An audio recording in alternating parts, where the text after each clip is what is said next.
आप देख रहे हैं प्राइम टीवी, सच साहस सरोकार। नमस्कार, मैं हूं अर्चना, आप देख रहे हैं प्राइम टीवी। आज झारखंड, महाराष्ट्र और उत्तर प्रदेश की 9 विधानसभा सीटों के उपचुनाव के नतीजे आने वाले हैं। मतगणना चालू हो गई है और उपचुनाव के तीसरे राउंड की गिनती भी शुरू हो गई है। आपको बता दें कि जैसे जैसे गिनती चालू हो रही है वैसे वैसे रुझान भी सामने आ रहे हैं और अभी तक की रुझानों के तरफ देखा जाए तो भाजपा आगे चल रही है। जहां भाजपा उपचुनाव में 8 सीटों पर है तो वही सपा को 1 सीट मिली है। इसके साथ आपको बता दें कि महाराष्ट्र में भी भाजपा गठबंधन आगे चल रहा है। भाजपा गठबंधन ने 200 का आंकड़ा पार कर दिया है। 288 सीटों का चुनाव, जिसमें 212 सीटों पे आगे चल रही है भाजपा। तो वही झारखंड में 81 सीटों का चुनाव होना था, जिसकी आज वोटिंग चालू हो गई है। बता दें, गिनती चालू हो गई है वोटिंग की और आज नतीजे आने वाले हैं, मतगणना चालू है।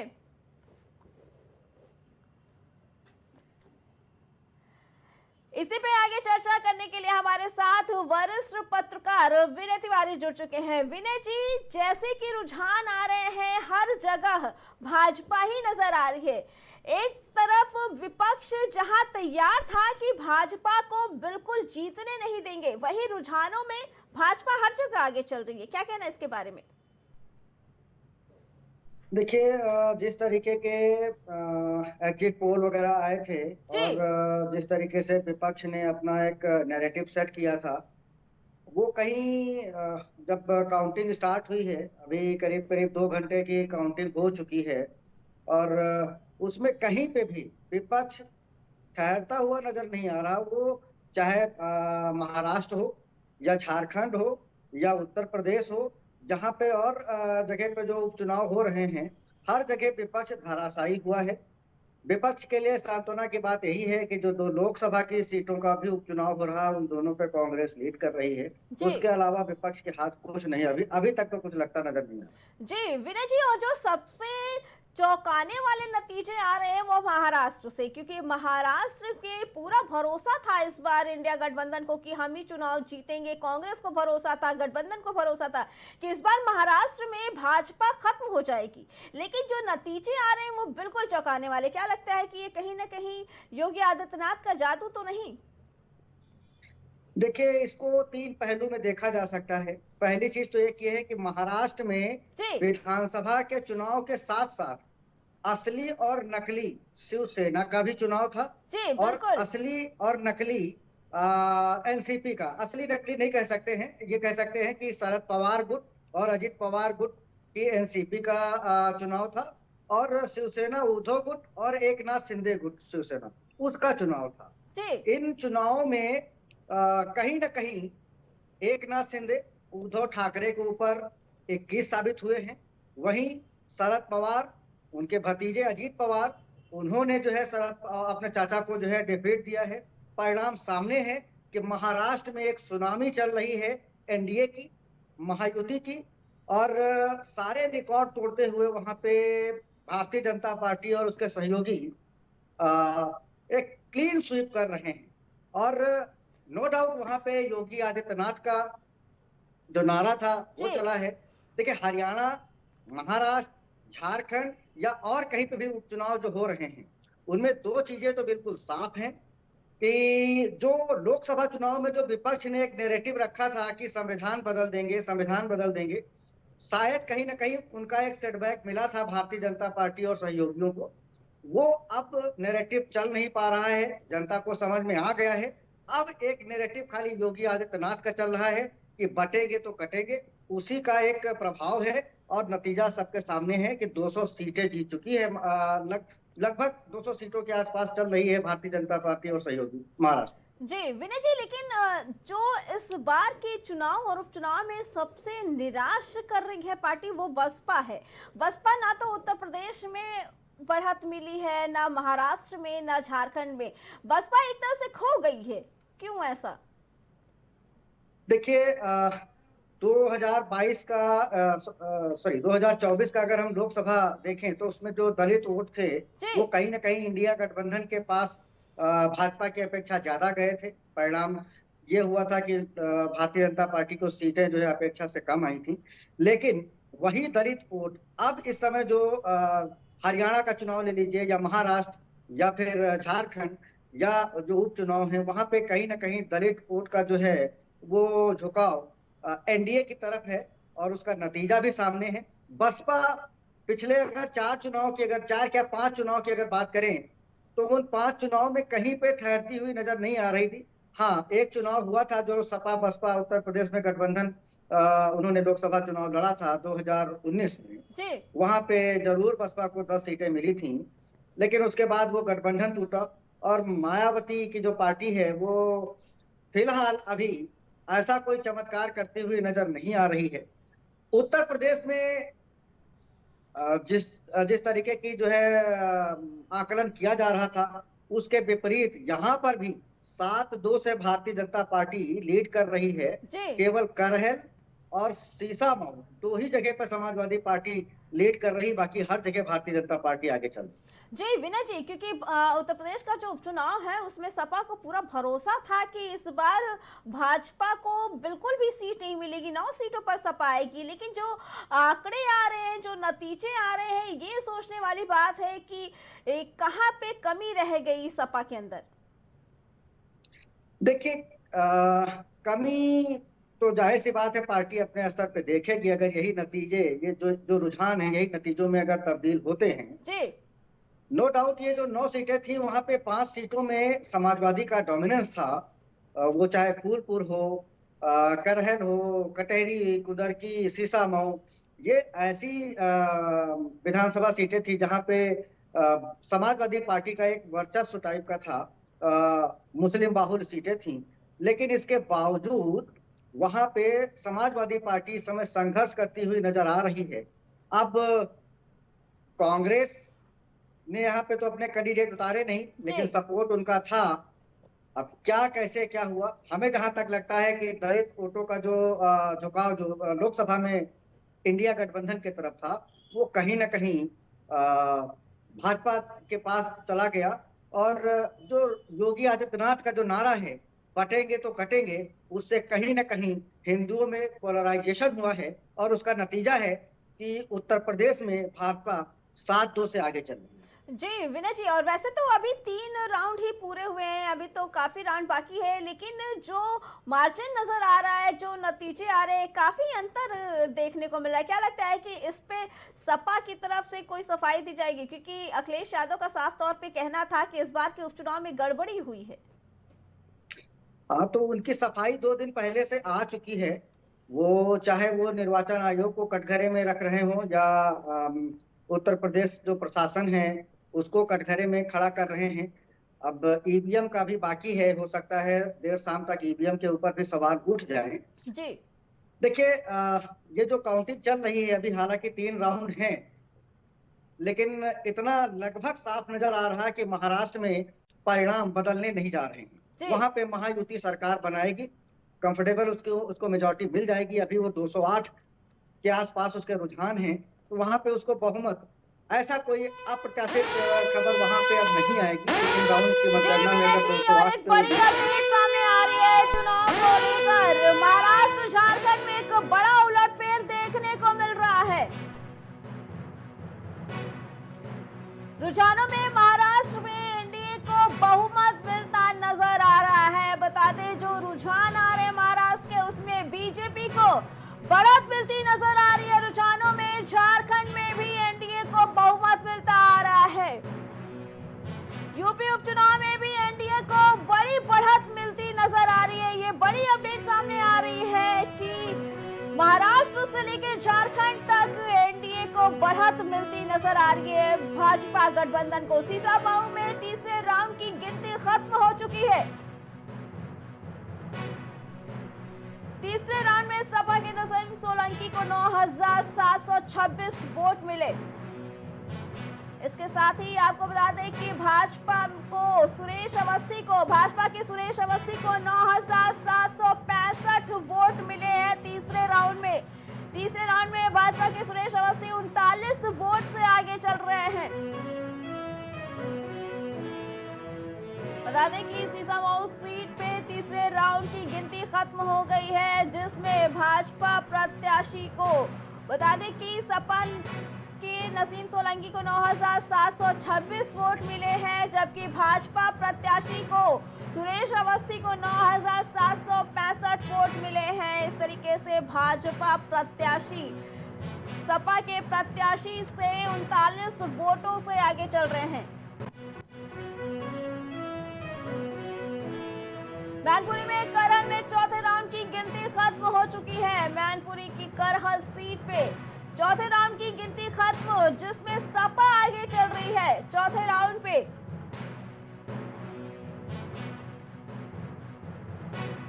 सपा के तेज प्रताप यादव 6,700 वोटों से आगे चल रहे हैं। ये एक बड़ा मार्जिन तेज प्रताप यादव का। करहल में समाजवादी पार्टी की लगातार बढ़त देखने को मिल रही है। करहल में लगातार बढ़त देखने को मिल रही है, जहां सपा प्रत्याशी तेज प्रताप यादव आगे चल रहे हैं। मंझा सीट पर तीसरे राउंड की गिनती खत्म हो चुकी है।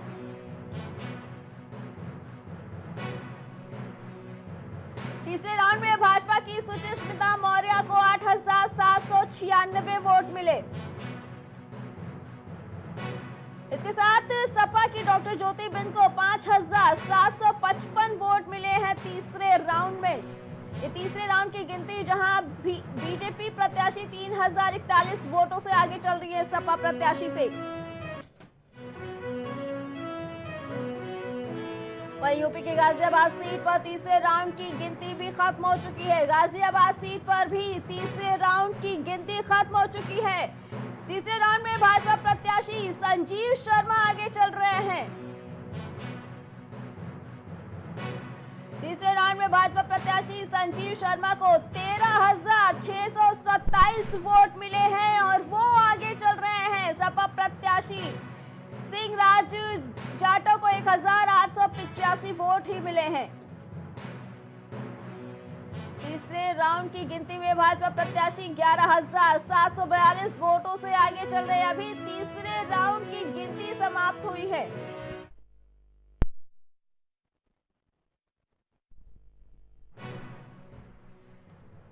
तो ये तीसरे राउंड की गिनती खत्म हो चुकी है कई जगहों पर, जहां पे देखने को मिल रहा है कहीं भाजपा आगे तो कहीं सपा आगे।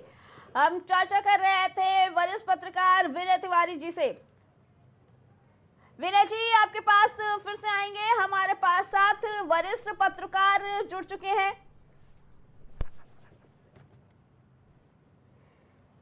योगेश श्रीवास्तव जी के पास जाना चाहेंगे। योगेश जी, जो रुझान आ रहे हैं, क्या कहना है इसके बारे में? क्योंकि जहां भाजपा को खत्म करने की बात हो रही थी, वहां महाराष्ट्र हो, झारखंड हो या यूपी का उपचुनाव हो, हर जगह भाजपा को बढ़त मिलती हुई। क्या कहना है इसके बारे में?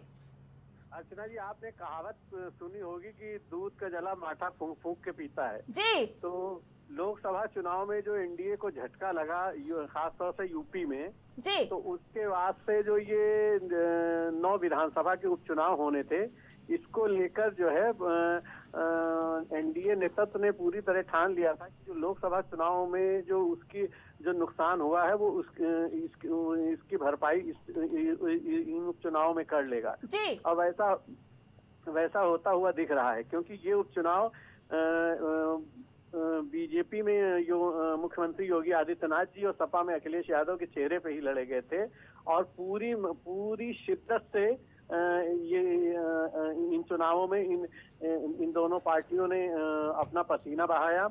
योगी जी ने भी काफी सभाएं की और अखिलेश यादव ने तो खैर अपने को कंसल्टेट रखा, केवल मैनपुरी पे उन्होंने ज्यादा रखा। गए वो और भी कई चुनाव क्षेत्रों में, लेकिन उनका कंसल्टेशन ज्यादा मैनपुरी की करहल सीट पे था, क्योंकि मैनपुरी की करहल सीट उनकी परंपरागत सीट मानी जाती है। यहीं से उनके पिताजी भी मुलायम सिंह यादव जी सांसद भी रहे, ये तेज प्रताप भी वहां से एक बार बाई इलेक्शन में सांसद रहे, धर्मेंद्र यादव भी वहां से सांसद रहे। तो इस सीट को बचाना उनके लिए जो है प्रतिष्ठा का प्रश्न था। अब बाकी सीटों पे आ जाते हैं। अभी आपने बताया कि सीसामऊ और में भी सपा लीड कर रही, तो सीसामऊ भी पिछले 6 बार से वहां पे सपा की ही साइकिल दौड़ रही है और वो वहां पे एक वर्ग विशेष का एक मतलब काफी वर्चस्व है जिसका लाभ उसे मिलता आ रहा है, लेकिन फिर भी बीजेपी का प्रदर्शन फिर वक्त वहां पे अच्छा होता दिख रहा है। जी योगेश जी, लेकिन जो चौंकाने वाले नतीजे आ रहे हैं वो मुरादाबाद सीट से है, क्योंकि मुरादाबाद सीट एक मुस्लिम बाहुल्य सीट है और सपा का उस पे काफी वर्चस्व रहा है, और ऐसे में भाजपा प्रत्याशी का आगे आना ये काफी सोचने वाली बात है। हाँ, आप सही कह रही हैं अर्चना जी। अगर ये ऐसा हुआ तो ये एक तरह से बीजेपी के लिए एक बड़ी उपलब्धि होगी, क्योंकि इससे पहले 1993 में यहाँ पे केवल बीजेपी को एक बार जीत मिली थी, तब यहाँ से चंद्रविजय सिंह जी चुनाव जीते थे। हाँ, चंद्रविजय सिंह जी चुनाव जीते। तो इस बार जो है बीजेपी ने भी वहाँ पे खासी मेहनत की और ये मिथक तोड़ने का उसने प्रयास किया कि मुस्लिम बाहुल्य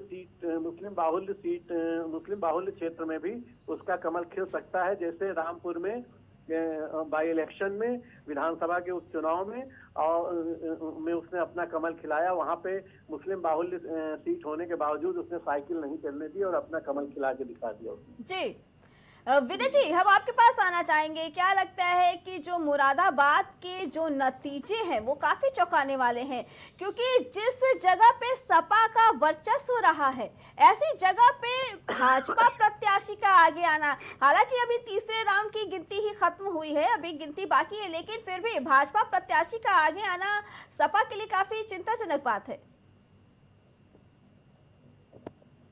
उत्तर प्रदेश के उपचुनाव की अगर बात करें तो यहाँ पे भारतीय जनता पार्टी की जो रणनीति थी बटेंगे तो कटेंगे, उस पे कहीं ना कहीं वो पूरी तरीके से कारगर जो है उसके लिए रणनीति रही है।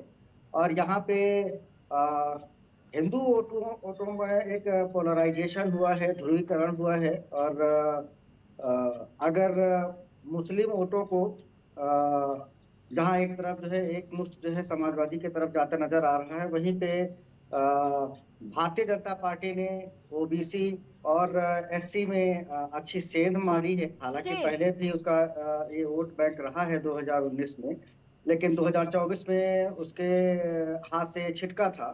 तो कहीं ना कहीं वो इस उपचुनाव में ओबीसी और एससी वोटरों को जो है अपने पाले में किया है, और उसका नतीजा यही है कि यहाँ पे 7-2 से वो लीड कर रही है। जी योगेश जी, झारखंड के नतीजे हैं उनमें उलटफेर देखने को मिल रहा है, कभी भाजपा लीड कर रही है, कभी इंडिया गठबंधन लीड कर रही है, क्योंकि बाकी जगहों पे तो साफ तौर पे भाजपा ही शुरू से आगे चल रही है, लेकिन झारखंड में जो सीटें हैं वो ऊपर नीचे हो रही हैं। क्या कहना है कि झारखंड के नतीजे रुझान एक तरफ आने में अभी थोड़ा समय लगेगा?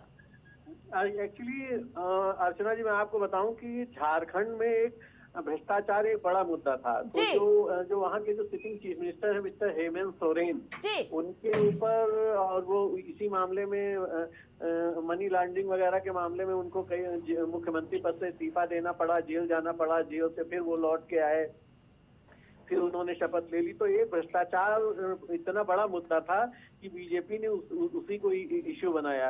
और इससे पहले शिबू सोरेन जो उनके पिताजी रहे, वो भी कोयला घोटाले वगैरह में वो भी जेल गए। तो वो पूरा परिवार, मतलब सोरेन परिवार को घेरने में एनडीए नेतृत्व तो पूरी तरह से कामयाब रहा। और कुछ चुनाव से पहले वहाँ के जो फॉर्मर चीफ मिनिस्टर थे चंपाई सोरेन, वो बीजेपी के साथ आके खड़े हो गए थे। वो भी एक, उन्होंने भी जो है सोरेन परिवार को घेरने का और मतलब झारखंड मुक्ति मोर्चा को पीछे ढकेलने में कहीं ना कहीं से कुछ निर्णायक भूमिका निभाई है। और अगर ऐसा हो जाता है तो ये वहाँ पे एनडीए की एक बड़ी उपलब्धि होगी, क्योंकि एनडीए की वहाँ पहले भी सरकारें रही हैं अर्जुन मुंडा के नेतृत्व में, रघुवर दास के नेतृत्व में। और तो 81 सीटों की ये विधानसभा है। तो अगर महाराष्ट्र के साथ यहाँ भी एनडीए अपना कमल खिलाने में कामयाब रहा तो ये हरियाणा और छत्तीसगढ़ और महाराष्ट्र और ये बड़ी अपडेट सामने आ रही है। आपको बता दें कि चुनाव से संबंधित जो बड़ी अपडेट सामने आ रही है, जहाँ केदारनाथ में चौथे राउंड की गिनती पूरी हो चुकी है। केदारनाथ हो गई, जहां भाजपा प्रत्याशी आशा नौटियाल को 6,765 वोट मिले हैं। ये चौथे राउंड की गिनती खत्म होने पर निर्दलीय त्रिभुवन चौहान को 4,912 वोट मिले, तो वही कांग्रेस के मनोज रावत को 4,376 वोट मिल चुके हैं। बीजेपी की आशा नौटियाल 1,853 वोटों से आगे चल रही है। ये केदारनाथ की चौथे राउंड की गिनती खत्म हो चुकी है। चौथे राउंड की गिनती खत्म होने पर भाजपा प्रत्याशी आगे चल रही हैं। वहीं झारखंड नतीजों में एक बड़ा उलटफेर देखने को मिल रहा है। जेएमएम ने बढ़त बना ली है। झारखंड नतीजों में एक उलटफेर देखने को मिला, जहां जेएमएम ने बढ़त बनाती नजर आ रही है। 15 से ज्यादा सीटों से जेएमएम आगे चल रही है। इस वक्त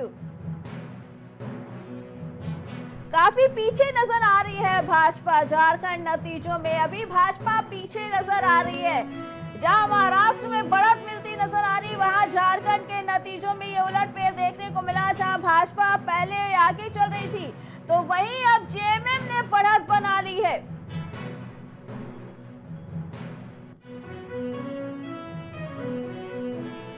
मैनपुरी की करहल में 5वें राउंड की गिनती खत्म हो चुकी है। सपा के तेज प्रताप यादव आगे चल रहे हैं 7,936 वोटों से। तेज प्रताप यादव को 5वें राउंड में 18,752 वोट मिले और वो लगातार आगे चल रहे हैं। बढ़त बना के रखी है उन्होंने भाजपा से। वहीं भाजपा के अनुजेश को 10,816 वोट मिले हैं। मैनपुरी के करहल में 5वें राउंड की गिनती खत्म हो गई है। वहीं कानपुर की सीसामऊ में 6ठे राउंड की गिनती खत्म होने पर नसीम सोलंकी आगे चल रही हैं। सपा प्रत्याशी जिन्हें 14,847 वोट से वो आगे चल रही हैं। नसीम सोलंकी आगे चल रही हैं सपा प्रत्याशी। नसीम सोलंकी को 6वें राउंड में 27,442 वोट मिले। बीजेपी के सुरेश अवस्थी को 5,500 से ज्यादा वोट मिले, लेकिन सपा प्रत्याशी आगे चल रही हैं। जी विनय जी, क्या कहना है, क्योंकि झारखंड में एक बड़ा उलटफेर देखने को मिल रहा है। झारखंड में बीजेपी काफी पीछे होती नजर आ रही, क्या कहना है इसके बारे में? देखिए, बाकी सब जगह नतीजों में उतनी ज्यादा चेंजेस नहीं आएंगे। झारखंड की अगर हम बात करें तो झारखंड में 81 सीट में से 16 ऐसी सीटें हैं जहां पे मार्जिन करीब 200 मतों के अंदर से इधर उधर आंकड़े पलट रहे हैं जी।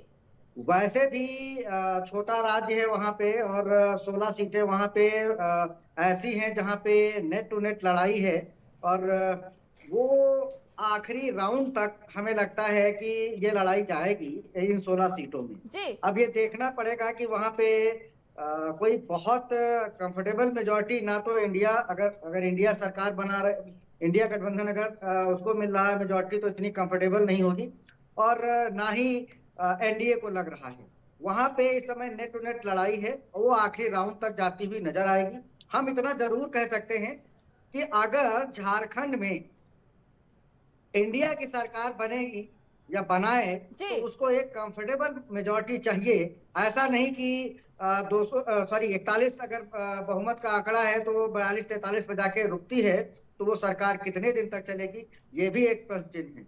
एक चीज मैं और इसमें ऐड करना चाहूंगा कि ये उपचुनाव के साथ साथ 2 लोकसभा के भी उपचुनाव थे, एक वायनाड और दूसरा नांदेड़ जो महाराष्ट्र में है।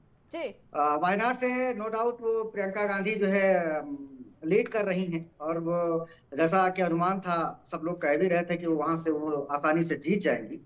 लेकिन नांदेड़ जो कांग्रेस की सीट थी, वो लोकसभा सीट भाजपा छीन रही है। वहां पे भाजपा के कैंडिडेट जो है वो आगे चल रहे हैं। अगर यही नतीजे में तब्दील होता है तो कहीं ना कहीं कांग्रेस जो 99 पे आ गई थी, उसको घट के वो 98 पे आ जाएगी। जी योगेश जी, महाराष्ट्र के जो नतीजे देखने को मिल रहे हैं, 220 का आंकड़ा छू रही है भाजपा गठबंधन, क्या लगता है कि अगर महाराष्ट्र में भाजपा गठबंधन की सरकार बनती है तो जो लोकसभा में एक कॉन्फिडेंस कहीं ना कहीं कम होता नजर आया था, क्योंकि अकेले दम पर जीत नहीं मिली थी, वो भाजपा में जब महाराष्ट्र में जीत मिलेगी तो वो कॉन्फिडेंस बढ़ेगा और जो इंडिया गठबंधन है वो थोड़ा कम होता नजर आएगा। योगेश जी आवाज आ रही? हेलो जी जी आवाज आ रही है आपकी? हाँ नहीं, आप सही कह रहे। अगर बीजेपी को वहां पे मेजॉरिटी मतलब मेजॉरिटी का मैजिक नंबर को क्रॉस करके मतलब आ जाती है पूर्ण बहुमत में, तो निश्चित रूप से बीजेपी का के आत्मविश्वास में इजाफा होगा। और इंडिया गठबंधन जिसमें ये सब एनसीपी और उद्धव ठाकरे वगैरह गुट है, इन लोगों ने भी बड़ी कोशिशें की थी कि वो जो है एनडीए का मतलब वो रोकने में कामयाब होंगे, लेकिन ऐसी कोशिश होती हमें फिलहाल जो अभी तक के रुझान आ रहे हैं उसमें ऐसा दिख नहीं रहा है। और ये अभी आपने बिल्कुल सही फरमाया कि मतलब इन लोगों ने अगर मेजॉरिटी का मैजिक नंबर जुटा लिया तो वो क्रॉस कर गए तो निश्चित रूप से संसद में भी इनका कॉन्फिडेंस बढ़ेगा, नो डाउट। जी विनय जी, क्या लगता है कि महाराष्ट्र में जीत के जो आंकड़े हैं भाजपा गठबंधन ने काफी आगे कर लिया, 220 तक पहुंच गई है, तो वही जो इंडिया गठबंधन है अभी 55 पर ही टुकी हुई है, लेकिन उनकी नजर छोटे दलों पर भी थी कि अगर हम सरकार बनाना चाहें तो छोटे दलों के साथ गठबंधन कर सकते हैं, लेकिन ये तो कहीं नजर नहीं आ रहा है कि अगर मान लीजिए जो आंकड़े नजर आते हैं, अगर इंडिया गठबंधन किसी के साथ और गठबंधन करती है तब भी जीतने के आसार तो नहीं नजर आ रहे हैं, अगर यही आंकड़े लास्ट तक रहे तो। देखिए, सरकार तो वहां पे एनडीए की बन ही रही है, महायुति की। अब इसको एक दूसरे एंगल से देखा जा सकता है कि ये ऐसे जो नतीजे जो आ रहे हैं, ऐसे जो रुझान मिल रहे हैं, जो नतीजों में तब्दील हो रहे हैं धीरे धीरे, ऐसा क्यों हुआ? देखिए, वहां पे 6 पार्टियां थी। भारतीय जनता पार्टी इस समय सबसे बेहतरीन प्रदर्शन कर रही है, वो लगभग ऐसी स्थिति में है कि वो खुद अपने दम पे सरकार बना ली। लेकिन उसके साथ साथ जो एकनाथ शिंदे की शिवसेना है और उद्धव ठाकरे की जो शिवसेना है, अगर इनमें हम तुलना करें तो एकनाथ शिंदे की जो शिवसेना थी उसको सीटें कम मिली थी इलेक्शन चुनाव लड़ने के लिए, और उद्धव गुट को सीटें ज्यादा मिली थी। इसके बावजूद जो उद्धव गुट है वो कम सीटों पे अभी जीत पा रहा है, और एकनाथ शिंदे की शिवसेना बीजेपी के बाद दूसरी सबसे बड़ी पार्टी महाराष्ट्र में बन रही है। इवन अजीत पवार की एनसीपी तीसरे नंबर पे है, और फिर उसके बाद उद्धव गुट और कांग्रेस और शरद पवार के गुट का जो है नंबर आ रहा है। तो जो एनडीए की जो 3 प्रमुख पार्टियां हैं, भारतीय जनता पार्टी, एकनाथ शिंदे की शिवसेना और अजीत पवार की जो एनसीपी, ये तीनों सबसे बेहतरीन प्रदर्शन कर रही हैं। उल्टे इसके कि इंडिया गठबंधन की जो 3 पार्टियां थी वो 3 के तीनों, उसमें कोई ऐसी पार्टी नहीं है जो आगे बढ़ के लीड ले और वो अच्छा कोई परफॉर्म करती हुई नजर आ रही है। जी योगेश जी, जो उपचुनाव के नतीजे आ रहे हैं, भाजपा 7 पे बढ़त नजर आ रही है तो वहीं सपा को 2 सीटों पे बढ़त मिल रही है, क्या कहना है इसके बारे में? क्योंकि सपा ने बराबर, सपा मुखिया ने आरोप लगाया कि पहले चुनाव सही से नहीं कराए गए, उसके बाद नतीजों को भी लेके उन्हें डाउट था कि हो सकता है कि जब गिनती शुरू हो उस समय भी गड़बड़ी हो सके, इसके लिए उन्होंने अपने कार्यकर्ताओं को भी आगाह किया था और सतर्क रहने को कहा था। क्या लगता है कि अगर नतीजे भाजपा के पक्ष में आते हैं तो एक बार फिर से वार पलटवार जारी रहेगा? देखिए अर्चना जी, मैं आपको बता दूं कि जो लोकसभा चुनाव में जो नंबर 1 की पार्टी के रूप में समाजवादी पार्टी उभरी थी, उसके बाद से वो मतलब इतने आत्मविश्वास से लबरेज थी, उससे ये लग रहा था कि ये विधानसभा के उपचुनाव में वो 9 में से जो 5 सीटें जो बीजेपी के पास थी वो भी छीनने में वो कामयाब होगी, और वो जनता में उसने लोकसभा चुनाव की जो सीटें मिली उससे लगा था कि जनता के बीच उसकी स्वीकार्यता, उसकी विश्वसनीयता, उसकी लोकप्रियता बढ़ी है। लेकिन इन विधानसभा उपचुनाव में जो एनडीए को बढ़त मिलती दिख रही है, उससे एक बात और भी सामने आई है कि जनता को ये भी लग रहा है कि कहीं ना कहीं उससे लोकसभा चुनाव में कोई भूल हुई है,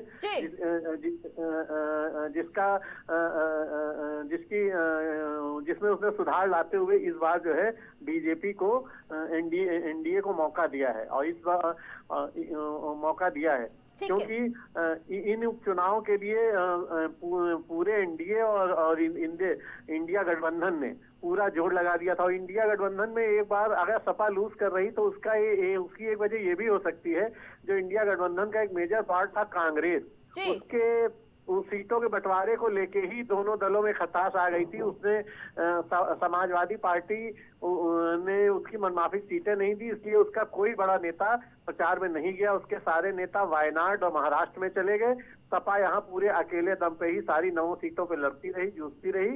इसलिए भी और भविष्य में 2027 में ये दोनों साथ रहेंगे, इसको लेकर भी अब संशय बना हुआ है। जी बिल्कुल। और विनय जी, जहां तक सपा ने सीधे तौर पर कहा था कि इस बार का उपचुनाव हम अकेले लड़ेंगे, किसी और दल के प्रत्याशी को मैदान में नहीं उतारेंगे, क्योंकि सपा को ये भरोसा था कि वो उपचुनाव जीतेगी और उसे तो 9 सीटों पर जीतने का भरोसा था।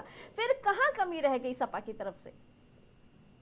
देखिए, इंडिया गठबंधन वैसे भी एक नेचुरल गठबंधन वो नहीं है जी। वो किसी का विरोध करने के लिए जो है, किसी को रोकने के लिए इंडिया गठबंधन बना था। और लोकसभा के बाद कमोबेश वो हर जगह दिखाई पड़ता है। मध्य प्रदेश में चुनाव हुए तो वहां पे कांग्रेस ने समाजवादी को जो है टिकट नहीं दिए। हरियाणा में जब हुआ तो हरियाणा में समाजवादी जो जितनी सीटें मांग रही थी उतना कांग्रेस ने नहीं दिया। नतीजा ये हुआ कि समाजवादी पार्टी वहां पर जो है अपने कोई भी कैंडिडेट ना खड़े करके चुनाव से बाहर रही। और उसी का बदला कह लीजिए या वही पटकथा को आगे बढ़ाते हुए उत्तर प्रदेश में भी अखिलेश यादव ने, क्योंकि वहां पे उनको एज है, तो उन्होंने जो सीटें जो है कांग्रेस मांग रही थी, जितने नंबर मतलब जितनी ज्यादा सीटें मांग रही थी और जो प्लेस मांग रही थी कि हमको इस जगह पे जो है कैंडिडेट हमें उतारने हैं, वो समाजवादी पार्टी ने उनको नहीं दिया। नतीजा ये रहा कि कांग्रेस ने भी यहाँ पे चुनाव से एक हिसाब से उदासीनता ही रही। कांग्रेस के कार्यकर्ताओं ने, उनके नेताओं ने उत्तर प्रदेश में ऐसी कोई जो है ना तो रैली की, ना ऐसा कोई वोट मांगने के लिए कोई ऐसा कोई अभियान चलाया। यहाँ पे सीधी लड़ाई समाजवादी और योगी आदित्यनाथ के बीच में थी। योगी आदित्यनाथ लोकसभा के बाद थोड़ा बैकफुट पे थे। उन्होंने अपनी रणनीति में जो भी चेंजेस करने थे वो भी एक व्यापक उन्होंने बदलाव किया। बटेंगे तो कटेंगे जैसा नारा दिया और जो एक मेजॉरिटी जो वोट है उसको एक करने की कोशिश की और उसी का नतीजा है कि समाजवादी को जो मोमेंटम 2024 में मिला था उस पे ब्रेक लगाया है।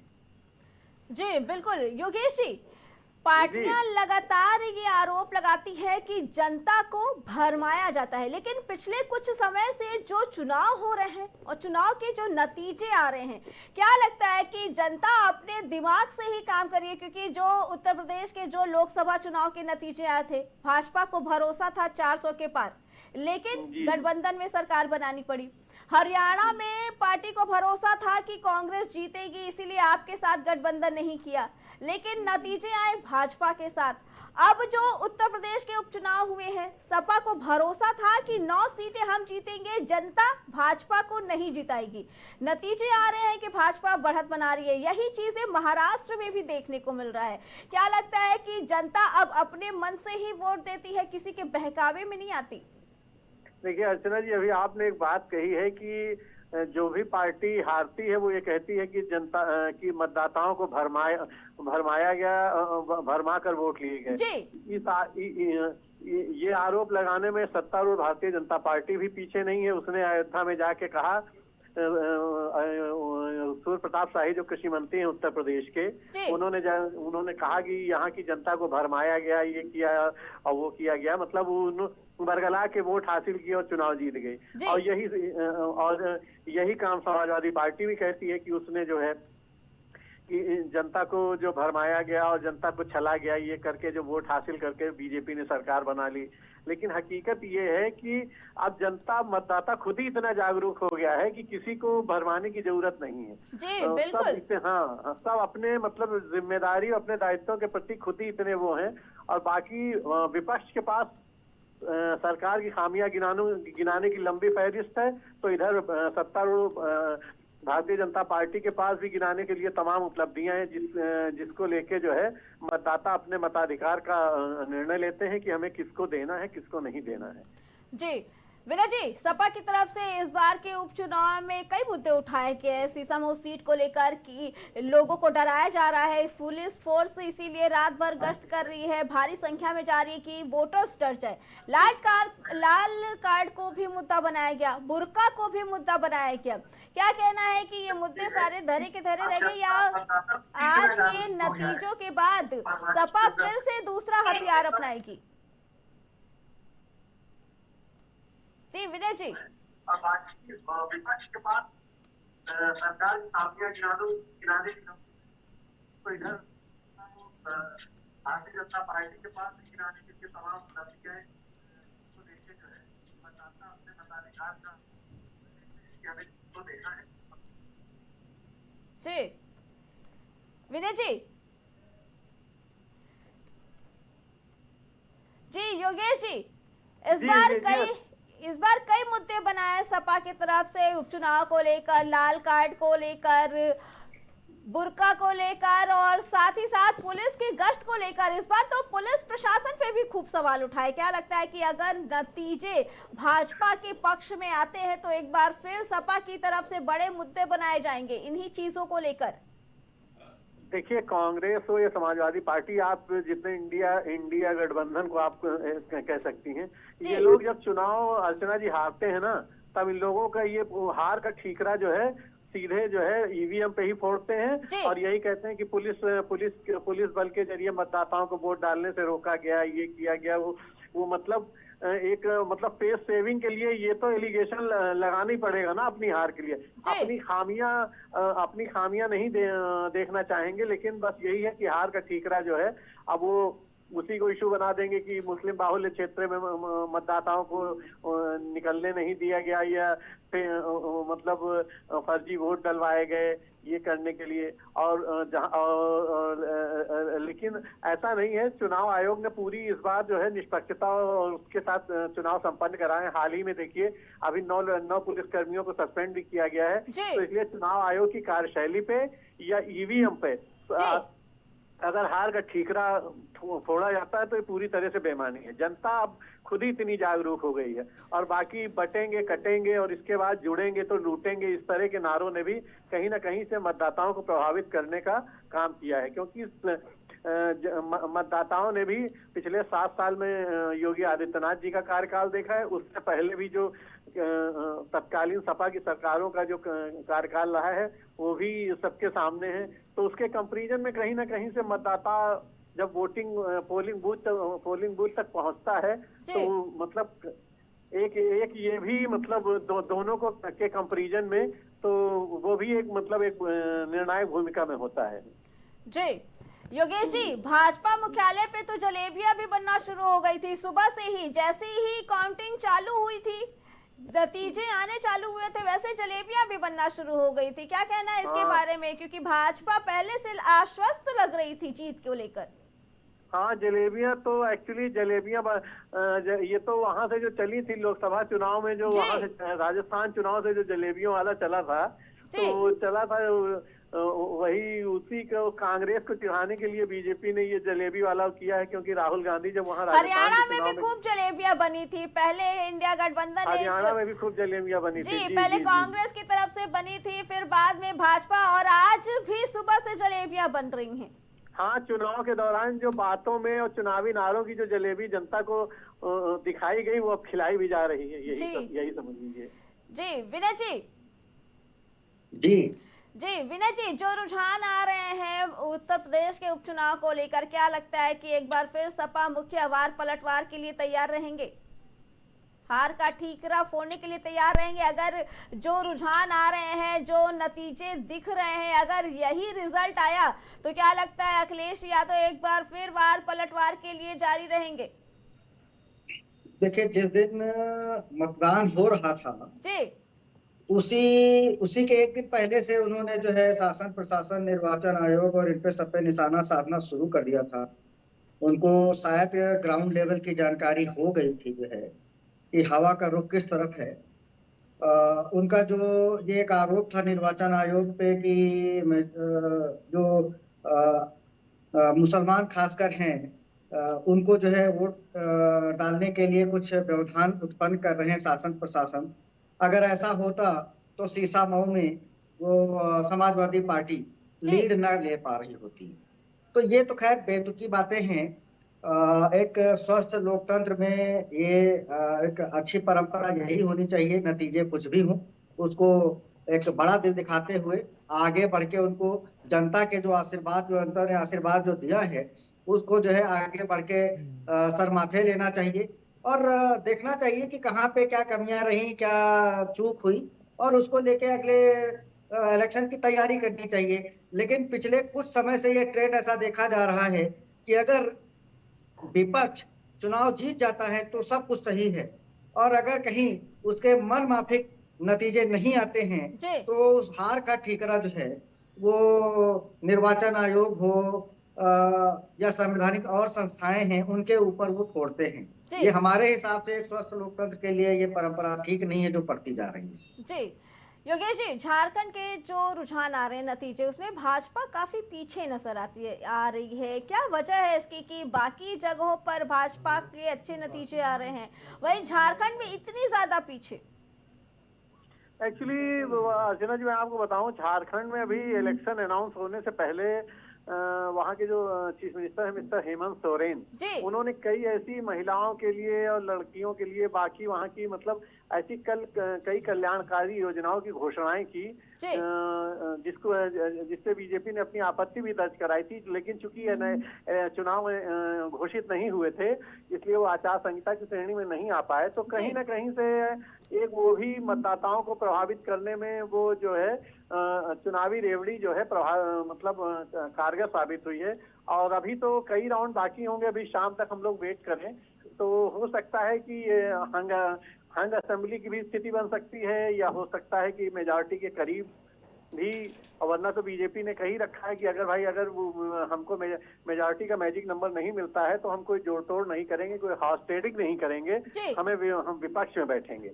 लेकिन जो जैसा आप बता रही हैं कि बीजेपी काफी पीछे चल रही है, तो अगर ऐसा हो जाता है तो ये माना जाएगा कि कहीं ना कहीं से हेमंत सोरेन अपने वोट बैंक को सहेजने में कामयाब रहे हैं और उनकी जो चुनाव से घोषित होने से पूर्व जो उनकी जो घोषणाएं थी उसने भी कहीं ना कहीं के मतदाताओं पे जादू का काम किया है। जी विनय जी, महाराष्ट्र के जो रुझान दिख रहे हैं, जो नतीजे दिख रहे हैं, 216 पे एनडीए गठबंधन आगे चल रहा है। भाजपा, क्या कहना है कि महाराष्ट्र में इस बार भाजपा का जादू चलता दिख रहा है?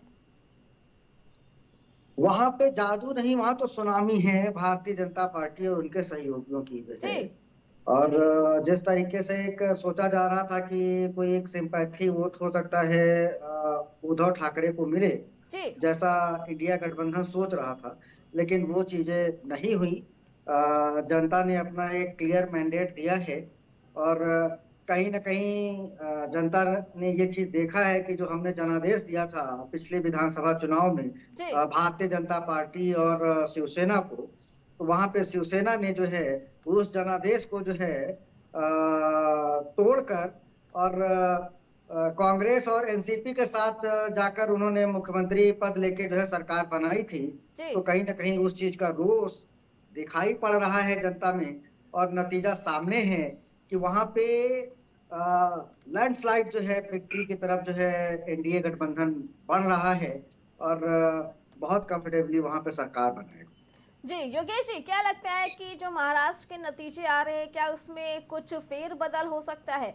जो योगी आदित्यनाथ का नारा था बटेंगे तो कटेंगे, उसकी काफी आलोचना की गई थी महाराष्ट्र में। देखिए अर्चना जी, मैं बता दूं 288 की स्ट्रेंथ है वहाँ पे जी। महाराष्ट्र विधानसभा की। जी। तो मतलब मेजॉरिटी का मैजिक क्रॉस कर गए हैं ये लोग। मतलब उससे कहीं मतलब पूर्ण बहुमत नहीं कहेंगे, इसे प्रचंड बहुमत कहेंगे। जी, अगर बिल्कुल 216 पे ये लोग 216 का आंकड़ा छू रहे हैं। तो 216 पे अगर ये आ जाते हैं तो ये बहुमत नहीं, पूर्ण बहुमत नहीं, ये प्रचंड बहुमत है जी। तो मतलब वहाँ पे शिवसेना और बीजेपी की सरकार ने, दोनों ने मिलके जो है जो भी अपने अब तक के कार्यकाल में जो योजनाएं चलाई और जो कार्यक्रम किए, उनका कहीं ना कहीं से जनता में उनकी स्वीकार्यता बढ़ी है। और दूसरी बात ये ये जो महाअघाड़ी था, ये सब कुछ एकजुट, बाहर से तो संतरे की तरह एक दिख रहा था, लेकिन अंदर जो है फांकों की तरह बटा हुआ था। चाहे वो शरद पवार रहे हो, चाहे उद्धव ठाकरे रहे हो, चाहे कोई भी हो, जी, एक अंतर कलह चल रही थी उसके बीच, शायद उसी का खामियाजा देखने को मिल रहा है। जी जी जी जी, मैंने कहा ना कि वो बिल्कुल संतरे की तरह थे। ऊपर से तो एक दिख रहे थे, लेकिन अंदर से तो बटे हुए थे। तो कहीं ना कहीं एक वो भी जो है उस फैक्टर ने भी काम किया है इसमें। जी, विनय जी, क्या लगता है कि महाराष्ट्र में योगी आदित्यनाथ का जो नारा था बटेंगे तो कटेंगे, इसकी काफी आलोचना की गई थी और ये भी कहा गया था कि महाराष्ट्र की जनता का इससे कोई असर नहीं पड़ेगा, लेकिन ऐसा लग रहा है कि असर तो पड़ा है। क्या कहना है इसके बारे में? देखिए, योगी आदित्यनाथ लोकसभा के बाद जो अपनी जिस रणनीति पे काम कर रहे हैं, उसी के तहत उन्होंने हरियाणा में भी प्रचार किया था, जो है नतीजा सामने है। और महाराष्ट्र में भी उन्होंने उसी रणनीति को आगे बढ़ाया। हरियाणा और महाराष्ट्र में देखिए, लोकसभा के बाद एक चेंजेस और था कि जो उदासीनता आरएसएस की थी लोकसभा चुनाव में, वो इन दो प्रदेशों में, ऐसा नहीं है कि झारखंड में भी आरएसएस जो है काफी एक्टिव भूमिका में था। अब झारखंड के नतीजे शाम तक क्लियर हो जाएंगे, वहां पे सफलता मिलती है कि नहीं मिलती है, कितनी मिलती है, कहाँ पे कसर रह जाती है, उस पे तो पार्टी आकलन करेगी। लेकिन चूंकि आरएसएस और महाराष्ट्र वो चोली दामन का साथ है, वहां पे वहीं पे उसका हेडक्वार्टर है, तो आरएसएस ने यहाँ पे बहुत एक्टिव भूमिका निभाई थी। आरएसएस की प्रेस कॉन्फ्रेंस भी हुई थी, उन्होंने बोला भी था कि महाराष्ट्र में जो है मतलब काफी ज्यादा मेहनत की गई है और नतीजे जो है वो तो पूरी तरीके से स्वस्थ है कि भारतीय जनता पार्टी के पक्ष में आएंगे। और बड़ी अपडेट सामने आ रही है इलेक्शन को लेकर। आपको बता दें कि मुजफ्फरनगर में मीरापुर में तीसरे राउंड में आरएलडी प्रत्याशी आगे चल रही हैं। तीसरे राउंड की गिनती खत्म हो गई है। आरएलडी प्रत्याशी मिथिलेश पाल 7,631 वोटों से आगे चल रही हैं। बता दें 7,631 वोटों से आगे चल रही हैं, तो वही सपा की सुम्बुल राणा को 5,335 वोट ही मिले हैं। आरएलडी प्रत्याशी मिथिलेश पाल को 12,966 वोट मिले हैं और वो आगे चल रही हैं सपा प्रत्याशी से। ये बड़ी अपडेट, जहां मंझवा में चौथे राउंड में बीजेपी आगे चल रही है। मंझवा में चौथे राउंड की गिनती पूरी हो चुकी है और भाजपा आगे चल रही है। मंझवा में लगातार आगे चल रही है मंझवा सीट से भाजपा प्रत्याशी। बीजेपी प्रत्याशी सुचिस्मिता मौर्य को 4,474 वोटों से आगे चल रही हैं। तो वही करहल में 8वें राउंड की गिनती खत्म हो चुकी है। करहल में 8 राउंड की गिनती खत्म हो गई है। करहल में सपा लगातार बढ़त बनाती हुई नजर आ रही है। करहल में सपा की बढ़त लगातार चालू। सपा के तेज प्रताप सिंह ये 13,227 वोटों से आगे चल रहे। तेज प्रताप लगातार आगे चल रहे हैं। अम्बेडकर नगर की कटेहरी सीट पर 5वें राउंड में एक बड़ा उलटफेर देखने को मिला। सपा की शोभावती वर्मा ने भाजपा प्रत्याशी को पीछे छोड़ा। सपा प्रत्याशी शोभावती वर्मा 1,517 वोटों से आगे चल रही हैं। शोभावती वर्मा को 15,073 वोट मिले और वो आगे चल रही हैं भाजपा प्रत्याशी से। ये बड़ी अपडेट आपको बता रहे हैं, जहां भाजपा धर्मराज निषाद को 13,556 वोट मिले। कटेरी सीट पर 5वें राउंड में ये बड़ा उलटफेर देखने को मिला। 5वें राउंड की गिनती खत्म हो चुकी है। 5वें राउंड की गिनती खत्म होने पर शोभावती आगे चल रही हैं। सपा प्रत्याशी हैं, 1517 वोटों से आगे चल रही हैं सपा प्रत्याशी शोभावती वर्मा।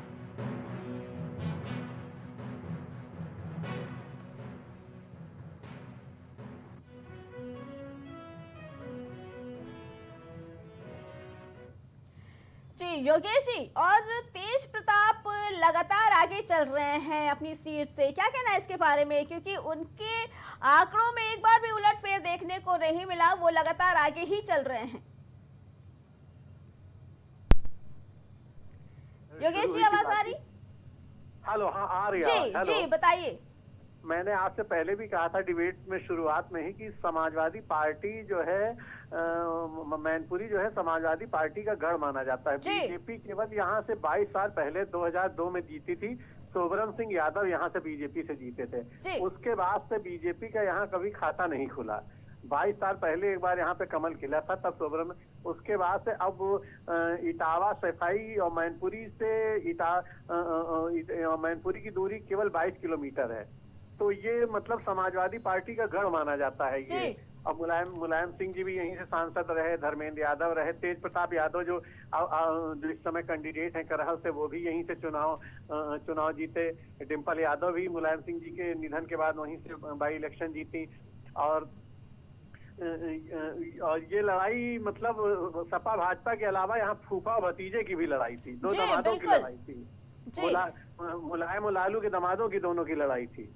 तो अब इसमें अगर अखिलेश यादव ने अपने पूरे पार्लियामेंट कैरियर में पहला विधानसभा चुनाव लड़ने के लिए करहल ही सीट जीती। करहल सीट को ही चुना। वो पहला चुनाव 2022 में यही जीते थे। इससे पहले वो लोकसभा का चुनाव लड़ते और जीतते रहे। जी तो बिल्कुल। करहल में अगर समाजवादी पार्टी जीतती है तो अर्चना जी कोई मतलब इस पे कोई चौंकाने वाली बात नहीं है। वो उनकी परंपरागत सीट है और पूरा सफाई कुनबा लगा हुआ था उनके लिए, जो कि बड़ी प्रेस्टिजियस सीट थी। अनुजेश यादव जो मुलायम सिंह जी के दामाद भी लगते हैं, और उनकी मदर भी वहाँ की विधायक रही हैं घिरौर से। उर्मिला यादव नाम था उनका। जी। तो कील कांटे की लड़ाई में मतलब ये है कि उनको तो जीतना था ही। अगर जीत जाते हैं तो ये इसमें कोई हमें आपको कोई आश्चर्य नहीं होना चाहिए। जी बिल्कुल।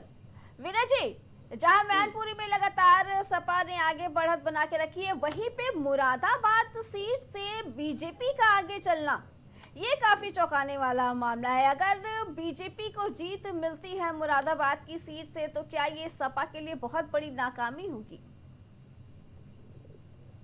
देखिए, मुरादाबाद समाजवादी का तो खैर गढ़ रहा ही है जी। इन 9 सीटों में आपका मुरादाबाद, कटहरी, फूलपुर, यही कुछ ऐसी सीटें हैं जो जिनमें उलटफेर हो सकता है। अभी फिलहाल 5 या 6 राउंड तक की मतगणना हुई है जी। जब तक कि कुछ 5-6 और राउंड, मतलब 2 घंटे कम से कम और अभी वेट करना पड़ेगा।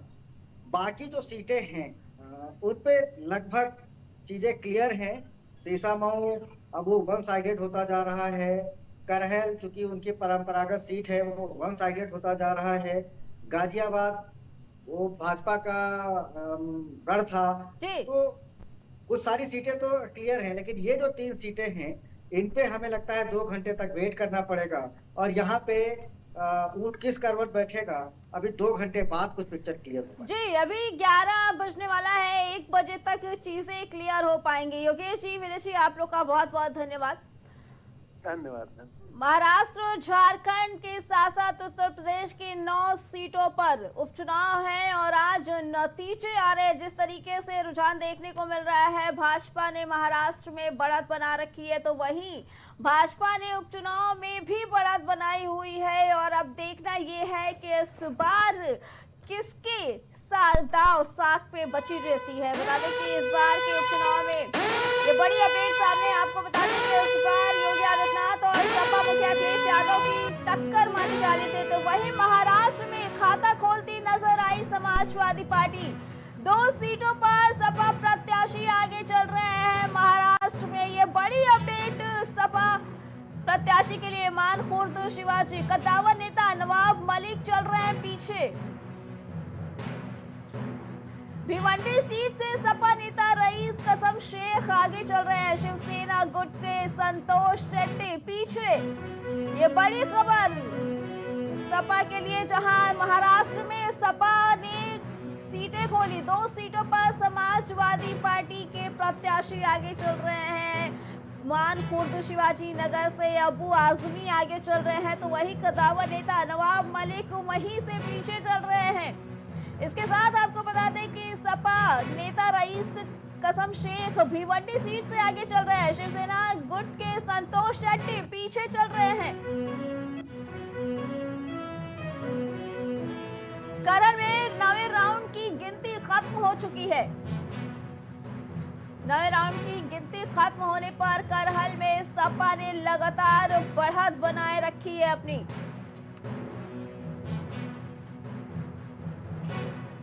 सपा के तेज प्रताप सिंह 14,229 वोटों से आगे चल रहे हैं, लगातार बढ़त बनाए हुए अपनी सीट से। करहल में 9वें राउंड की गिनती खत्म होने के बाद सपा प्रत्याशी आगे चल रहे हैं लगातार।